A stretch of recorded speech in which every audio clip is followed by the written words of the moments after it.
The Gators get back on the field for everyone to see, not on Saturday. It's a Thursday spring game for the Gators and Billy Napier in Gainesville. We got David Waters on the line from Gators Breakdown to help us set up the spring festivities. David, how's it going? Pretty good, Mark. Busy week with the spring game. Being on Thursday kind of just throws the schedule all over the place a little bit. So we're trying to wind down spring coverage a bit. This is the only time we get to hear from Billy Napier's staff. This is the only time he lets them talk. He doesn't let them talk during the season. So we've been able to hear from every assistant coach so far and some of the players to go along with it. So been pretty busy covering the Gators this spring, and it all culminates on Thursday night. Which, David, brings me to why Thursday night? Has there been a reason given to that just being a better time? Absolutely, Mark. Billy Napier doesn't want to split time with recruits. So all these different spring games going on Saturdays, he was like, well, it may be Thursday, it may be weird. We may not get everybody, but at least, a lot of our top targets, instead of going to Alabama or instead of going to Tallahassee, instead of going to Athens, instead of going to Knoxville, there's only one place to go on Thursday. And so he gets to, he's admitted it's honestly, it's just for recruiting only to have it on a Thursday night. So that's the focus for Billy Napier. It paid off last year. A lot of their commits that ended up in the class of 2023 were at that spring game last Thursday night, or last year's Thursday night spring game. So Billy Napier is going to keep that tradition going, it looks like, for him, and see if it pays dividends again for a class that's off to a really, really good start. And we'll have the rest of us reworking our schedules, because I got to keep that in mind. Thursday night, Florida football. I can watch it. SEC Network Plus, I believe, right? Yeah. That's the only bad thing about it being on a Thursday. You don't get pure SEC Network coverage because of baseball coverage. They got those contracts, and part of, I think, the SEC agreement was Thursday nights are going to be SEC baseball. So since it's spring football around baseball season, they got that predetermined agreement there. So, you're streaming it anyway, but it is what it is. David, I think that's the deal with pretty much across the board in the SEC, unless they're throwing like a Georgia on ESPN2. Auburn was on SEC Network Plus on a Saturday, last Saturday. So I think they prioritize baseball and probably just figure, hey, football fans are football fans, and if they love the SEC, they're going to jump on board. So speaking of which, we'll get through the spring game before we hit some recruiting. Of course, everyone's going to be lasered in on these quarterbacks. And what are we hearing thus far? Anything good, negative? We did hear early returns on Graham Mertz showing some leadership, picking up the offense, showing to be ready to go. Yeah, Mark, I think going through as we hit the spring game, it seems to still be a tightly contested battle between Graham Mertz, Jack Miller, Max Brown, probably in that third spot as the young quarterback. He probably will have the bigger plays, just not as consistent as the other two. Kind of seems to be the word right now. So we'll see if Max Brown can get the consistency part down. But right now, the battle does look like it's between Graham Mertz, Jack Miller. I'd say Graham Mertz maybe with a slight lead, Mark, but it really may be eyes of the beholder. I mean, I can talk to people. Look, we only get 10, 15 minutes of practice, and that's warm-ups by that time. You don't really get any 11 on 11 or anything with the media in attendance.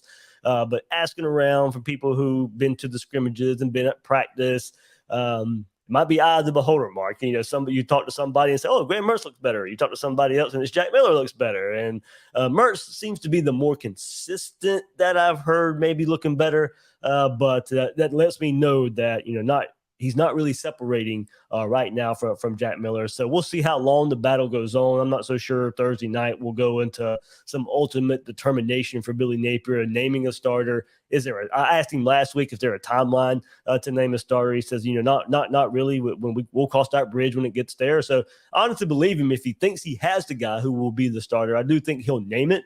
But there's some advantages not. I mean, you play Utah game one. Do you want to keep that under wraps as long as possible as having a starter? But still, Mark, even with that, asking behind the scenes, people who've seen it, that battle will probably still go on into fall camp. So I think the other advantage of naming a starter is once you get into fall camp, you want that guy taking all the starter reps. You want not splitting time between two guys. So I do think ideally Billy Napier would probably want to name a starter maybe right after spring, early in fall camp.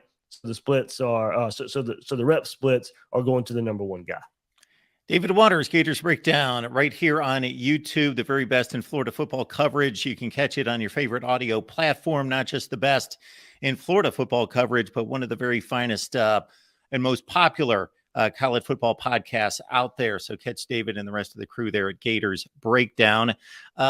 And we're gonna guard against overreaction Friday because everybody's gonna overreact to the spring game. And I know people get excited. The cameras are on and they get to see the team play to a certain extent. But let's understand we got 15 practice sessions and typically about these teams go to about 3 scrimmages. And actually the ones that we don't see might be a little bit more important because they're going to do some things that they don't want other people to see. They're not going to do that for the cameras. So let's hold it off on the overreactions. But when we put all 15 practices together, David, and again, you've seen a limited time, but have a number of sources, who do you think's standing out, or is anyone flashed, anyone breaking out this spring? Yeah, Mark. Well, I guess we'll get some standouts, breakouts, and for right now on offense, I think the running game is a given. Montreal Johnson, Trevor Etienne, even Cam Carroll, throw him in there too. The transfer from Tulane. The running game is about where it should be. We're hearing some big runs still happening for this Gator offense with this running game. Offensive line's been beat up a little bit. So Mark, talking about overreaction, I don't even think Florida's starting, quote unquote, starting offensive line will probably even be playing together Thursday night. So it'll probably be something to look out for there. But the run game there. But as far as breakout standouts, I'd say tight end Arlis Boardingham. He was somebody I identified coming into spring as I heard really good early returns as a true freshman last year. He battled some injuries last year. Coming into this spring, been told a couple of times he's been pretty much unguardable at times. So maybe Florida gets the tight end more into the mix. When the season rolls around, Keon Zipperer will be out for the season. That was another tight end for Florida. He's been around the program for a few years now. They're looking to count on him, but he's going to be out with an injury. So Arlis Boardingham actually needs to step up as well at the tight end position for the Gators. And then Mark, on the other side of the ball, I'm going to go up front. Florida brought in some transfers. Noah Banks from Louisville, Cam Jackson from Memphis. Heard those guys have been disruptive, causing havoc all spring long. I do, like you said, probably need to guard against Thursday. We've heard this reputation for Austin Armstrong as a defensive coordinator of being really, really aggressive. Well, in the spring game, how aggressive is Billy Napier going to let him be? I guess is the question. As you said, in the scrimmages, we'll probably get a whole lot more that we don't see. I'm not so sure they want to put out there a lot of what they've been working on tape as live on cameras, as you said, on a Thursday night. So, but we've heard the disruption up front. We've heard the aggressiveness that Austin Armstrong likes to bring. So I'll be looking at those guys to see how they maybe handle one-on-one battles Thursday night. But as far as blitzing and stunts and disguise coverages, I don't know how much we'll get at that Thursday night. The defense as a whole is something that we'll definitely be looking out for this Gators team, as the defense has just not been anywhere near what it should be the last 3 seasons.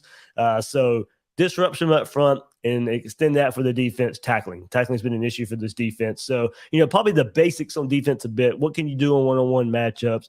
Can you make your tackles? Is probably what we'll be looking for. But players, Arlis Boardingham on offense, and those 2 transfers on defense. David Waters, Gators Breakdown, the best in Florida football coverage. Get there, whether that be on YouTube here or your favorite audio podcast. Turning to recruiting, Conan Daniels, the latest to commit, 6 hard commits right now. Top 35 running back in the country. West Point, Mississippi, a place I'm a little familiar with for my days covering the SEC. They're close in Tupelo. Your thoughts about Conan Daniels and really the recruiting efforts right now? We know late May, early June with all the visits are going to be crucial, but where do we stand right now? Yeah, for Daniels, Mark, as you mentioned, West Point, Mississippi, that's a powerhouse in Mississippi. From what I've been told the last couple of days, since that Florida's got that commitment. And Mark, the interesting thing about him, he's a 4-star running back on both services there, as you mentioned, 35th running back on 24/7. He plays a lot of quarterback in a run heavy offense there for West Point. And Mark, the stats will just jump off the page at you. Last season, 203 carries, 2,027 yards.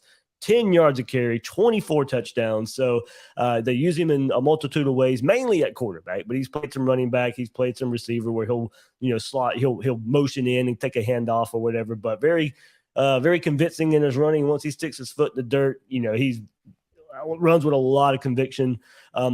He'll outrun some people if you look at his huddle highlights, but I wouldn't necessarily call him a burner, but I would say fast enough for what Billy Napier wants him to do at the running back spot. So we'll see. Mark, he's 358th overall, but as I said, I think the ranking will probably only go up as, first of all, Billy Napier's got a pretty good reputation for recruiting running backs from Louisiana. We saw what Trevor Etienne did as a true freshman last year. And Montrell Johnson, his transfer from Louisville to Florida and being able to succeed in the SEC right away as well. So I think there's a track record. But I do think him being a quarterback now, we'll see if he plays more running back this fall, if he'll camp as a running back to maybe, increase that ranking as once these services get a hold and see what he's able to do. But those stats, I mean, even the year before, 94 carries, 10.9 yards a carry, and 8 touchdowns. So he's got 32 touchdowns in his career. We'll see what he does for his senior year. But, Billy Napier, that's his second running back in this class. Chauncey Bowen's another top 200 player overall. Gives Florida 2 running backs in this class. They'll probably be done at 2 running backs. Jarrett Gibson, the number 1 running back in the country. If he wants him, believe me, they'll take him. Florida's fine with just taking 2 running backs. That's probably the plan unless you get one of the elites to come along with it. Gibson, number 1 running back in the country from the state of Florida. It looks like he's leaning Texas right now. It'd be 2 years in a row Texas comes into the state of Florida and get a top running back. But he was on campus this past weekend. So we'll see ultimately where he lands up. But the plan right now, 2 running backs for the Gators. As you said, Mark, 6 commits right now for a class that's off to a really, really good start. And hopefully, with the spring game, a lot of recruits on campus, a lot of recruits going to the game, Florida looks to be adding even more probably this week as well. If I'm understanding it, the transfer portal guidelines and the calendar this year, April or May 1st is when everyone will be able to start committing elsewhere and so forth. But I think, Mark, I think that changed. April 15th, right? Yes. Paperwork can be filed. Okay. Yep. Okay. I thought maybe paperwork filed on April 15th and they could start to move on May 1st. We'll find out here in just a couple of days. That's for sure. Any particular needs? What would you like to see the pursuits be in the transfer portal? Napier's he's been pretty forthcoming with that. We'll see. Florida got a big commitment from 2025 quarterback Austin Simmons last week as well from Pahokee. And Mark, unbelievably, there's some talks of him jumping 2 classes and maybe reclassifying for the 23 class. So we'll see. I think that decision has to be made pretty soon. He's already got his high school credits. He's already taken college courses. He's got like a 5.3 GPA. So we'll see if he reclassifies 2 classes, not just 1. So I think that would make it where Florida doesn't have to hit the transfer portal if he reclassifies. If he doesn't reclassify, I still think Florida could go maybe get another arm in the transfer portal, but maybe another receiver, so you don't have to rely on so many young guys that may be taking part in spring. Safety is a position that a lot of youth there. Your starters are 2 true sophomores in Kamari Wilson and Miguel Mitchell, and behind them are true freshmen. I do think if you want to go try and get an experienced safety, you go get that. But talking to Billy Napier last week, he even said edge rusher. He's an edge rusher is a spot that we're really going to be looking at in the transfer portal to see who's available there. And I still say offensive line. Florida did grab 3 offensive linemen from the transfer portal. The last transfer portal cycle, I still think Florida's in the running and could go get 1 or 2 more. As I said, they've been battling injuries this spring for the offensive line, but I think the moves were in the making already to go hit the transfer portal for some more offensive linemen. So I think Florida's going to be pretty busy, Mark, when this new transfer portal window opens up. Gators Breakdown, folks. That's the place to be for Florida football coverage. First and foremost, David Waters joining us again. It's Thursday night. Remember that, Thursday night for Florida football this week. David, appreciate you stopping by. Thanks, Mark.